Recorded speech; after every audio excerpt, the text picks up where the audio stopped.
Na mtazamaji wa Bongo Yetu TV, langu jina ni Henry George Ruhamba ama mtoto wa mwalimu. Leo Bongo Yetu TV imesafiri mpaka jiji la Dodoma, jiji la makao makuu.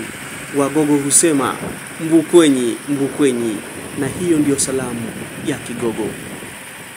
Bongo Yetu TV imetia nanga katika mradi mkubwa wa serikali ya Jamhuri ya Muungano wa Tanzania, mradi wa treni ya umeme, treni yenye hadhi kubwa ya viwango vya kimataifa, treni yenye ubora, treni yenye muonekano mzuri wa nje na wa ndani.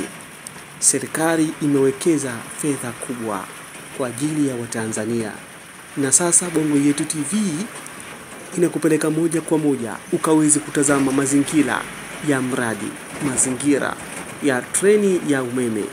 Kama kwanza ndio unafungulia channel yako pendwa Bongo Yetu TV Online, usisahau kusubscribe, like, kucomment na kushare ili wa kwanza kupata habari na notification pindi tutakapoziweka.